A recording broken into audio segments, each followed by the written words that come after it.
Shalom jemaat Tuhan, selamat pagi. Doa saya kita semua dalam keadaan sehat, baik, sama seperti pikiran kita tentunya. Karena pikiran kita sangat menentukan keadaan kita, kondisi kita. Karena itu kita selalu menjaga pikiran kita, perasaan kita, jiwa kita untuk tetap di bawah kendali Tuhan dan firman-Nya. Apapun yang terjadi, masukkan selalu firman Tuhan dalam kehidupan kita. Bapak Ibu, hari ini kita ingin belajar bagaimana caranya kita bisa bertumbuh menjadi manusia Allah, man of God, manusia rohani. Kita sudah belajar kemarin bahwa ada orang Kristen yang duniawi, sarkikos, atau disebut pesukikos, jiwani, yaitu orang-orang Kristen yang sudah lahir baru, tetapi hidupnya tetap dipimpin oleh kemauan dan keinginan dagingnya. Karena itu, untuk berubah, lepas dari manusia daging, berubah menjadi manusia rohani, itu dimulai dengan pikiran kita. Karena dalam Roma pasal 8 ayat 5 dikatakan bahwa mereka yang hidup menurut daging memikirkan hal-hal yang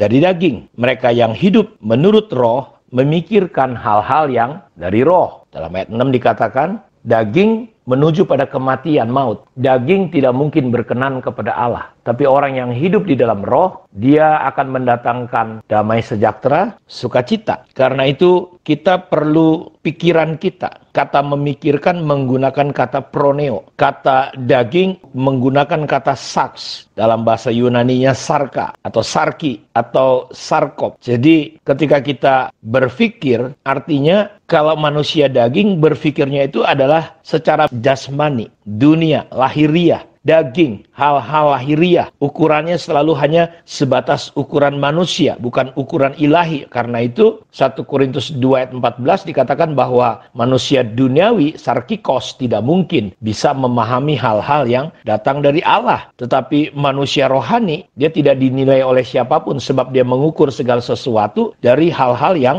rohani, Bapak Ibu. Jadi berpikir secara daging, memikirkan daging artinya kita hanya berpikir menurut ukuran-ukuran manusia, secara badani, secara lahiriah. Keinginannya hanya keinginan manusiawi atau insani atau kepuasan-kepuasan kita. Menggunakan dalam American Version, menggunakan kata flesh. Jadi dia berpikir hanya secara fisik, sifat manusia yang diwarisinya gen atau keturunan duniawi. Ya, karena itu Tuhan menebus kita dari cara hidup kita yang sia-sia. Karena itu bagaimana kita bisa, Bapak Ibu, menjadi manusia rohani? Langkah yang pertama dalam kita mengaplikasikan, memikirkan. Kita harus mulai memikirkannya bukan yang dari bawah, dari daging, tapi memikirkan yang datangnya dari roh. Karena itu langkah pertama kalau kita ingin berubah menjadi manusia rohani adalah kita belajar menolak dunia.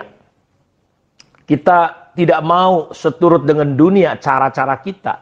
Dalam Roma 12 ayat 2, janganlah kamu menjadi serupa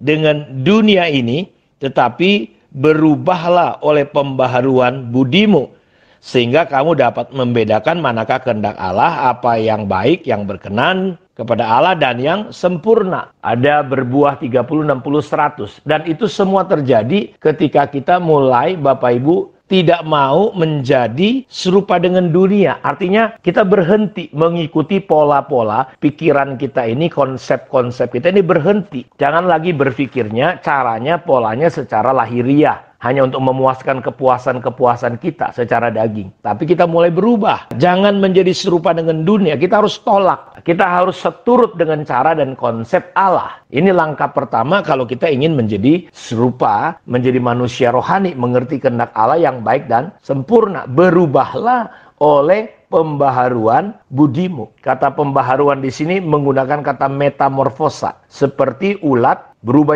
jadi kupu-kupu harus melalui masuk yang namanya menjadi kepompong. Jadi proses kita untuk menjadi manusia rohani adalah kita mulai belajar mempraktikkan proses metamorfosa atau kita merenovasi. Kata metamorfosa itu dalam bahasa aslinya dalam King James dikatakan renovasi. Jadi kita perlu merenovasi. Ya, kalau rumah itu perlu dibongkar, dirobohkan, lalu direnovasi. Hal-hal mana yang nggak benar, yang mereng, yang mana itu direnovasi. Jadi kita mulai mengikuti gaya, pola, cara Allah, konsep kerajaan Allah.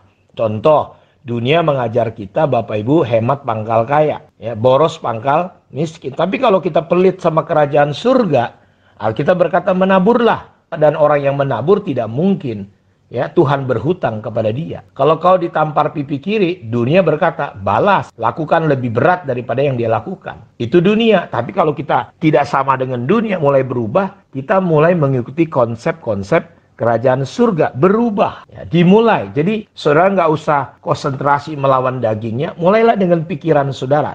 Karena tindakan kita itu sangat dipengaruhi oleh apa yang masuk ke dalam jiwa kita. Pikiran kita, itu akan mempengaruhi perasaan kita. Dan satu hari kita akan bertindak. Ini cara yang pertama. Cara yang kedua adalah dalam Yakobus 1 ayat 21, sebab itu buanglah segala sesuatu yang kotor dan kejahatan yang begitu banyak. Jadi ada tindakan aktivitas membuang, mengeluarkan yang kotor, yang jahat. Jadi kalau ulat itu dalam proses kepompong, dia makan, dia buang yang kotor, dia membuang hal-hal yang tidak berguna. Dan itu proses jadi kupu-kupu. Dia makan, lalu dia buang, BAB, buang yang kotor. Ini proses yang harus kita lakukan. Ada tindakan membuang. Cara membuangnya bagaimana? Dengan menerima firman. Jadi kita perlu merenungkan firman. Makanya saya mau dorong saudara, jangan anggap sepele, jangan anggap enteng mengucapkan firman. Merenungkan firman siang dan malam. Itu pesan Tuhan sama Yosua. Jangan kau lupa memperkatakan kitab Taurat ini dan merenungkannya siang malam, supaya engkau bertindak hati-hati sehingga jalanmu beruntung dan berhasil. Kita tidak menjadi berhasil dan beruntung kalau kita nggak mempraktekkan firman. Kita nggak mungkin mempraktekkan firman kalau kita nggak pernah merenungkan siang malam. Kita nggak mungkin bisa merenungkan kalau kita nggak pernah memperkatakan, menghafalkan, mengucapkan. Ini perlu kita lakukan. Amsal 4 ayat 19, 20, 21, 22, 23 dikatakan, janganlah firman itu semuanya menjauh dari matamu, dari telingamu, kalungkan itu di lehermu, simpan itu di lubuk hatimu, itu yang menjadi kehidupan bagi yang mendapatkan dan kesembuhan bagi seluruh tubuh mereka. Karena itu saya mau katakan, mari jemaat jangan pernah anggap sepele dengan menghafalkan firman. Karena itu cara untuk kita berbuah, bertumbuh menjadi manusia rohani. Dalam ayat ke-25 ini langkah ketiga, kita bangunlah kebiasaan baru. Ayat 25, barang siapa meneliti hukum yang sempurna, yaitu hukum yang memerdekakan orang, dan ia bertekun di dalamnya, jadi bukan hanya mendengar untuk melupakan, tetapi sungguh-sungguh melakukannya, ia akan berbahagia oleh perbuatannya. Lihat, jadi kita perlu meneliti, look into, melihat lebih ke dalam. Seperti orang pengen tahu satu kejadian, dia mungkin ngintip, meneliti, dia lihat apa yang terjadi. Itu ada usaha-usaha. Jadi kita juga begitu. Ini dalam bahasa terjemahan yang lain, membungkuk untuk mengetahui lebih dalam. Jadi nggak cukup hanya baca. Kita perlu meresapi, mengimajinasikannya. Ya, kenapa ayat ini berkata begini? Apa maksud Tuhan? Kita perlu bertanya-tanya, perlu meresapinya. Sehingga nanti ketika kita meneliti, masuk lebih dalam, membangun gaya hidup seperti ini, maka kita akan bertekun dan kita akan mengalami di mana kita akan menjadi berbahagia. Kita akan tiba-tiba merasa, kok saya berubah ya. Nah ini yang saya praktekkan 7 tahun belakangan ini secara sungguh-sungguh Bapak Ibu. Mengucapkan firman, menghafalkan firman. Dan ketika perasaan saya tidak enak, saya masukkan firman. Karena perasaan kita nggak enak akan mendorong untuk kita berbuat secara daging. Sehingga kita selalu hidup dalam daging. Nah inilah 3 kunci untuk kita bisa menjadi manusia rohani, manusia Allah. Yang pertama, kita menolak prinsip-prinsip dunia, mulai masukin prinsip kerajaan Allah, kita mulai membuang, lalu kita menerima firman. Lalu yang ketiga, kita mulai meneliti, mempraktekkan, bangun gaya hidup yang baru. Tuhan Yesus memberkati kita semua. Mari kita berdoa. Tuhan, hamba berdoa Engkau tolong semua jemaat-Mu untuk hari-hari ini bergairah, antusias kepada firman Tuhan. Untuk mempraktekkan menjadi manusia rohani. Menolak semua perbuatan pola dunia, tetapi menerima pola Allah.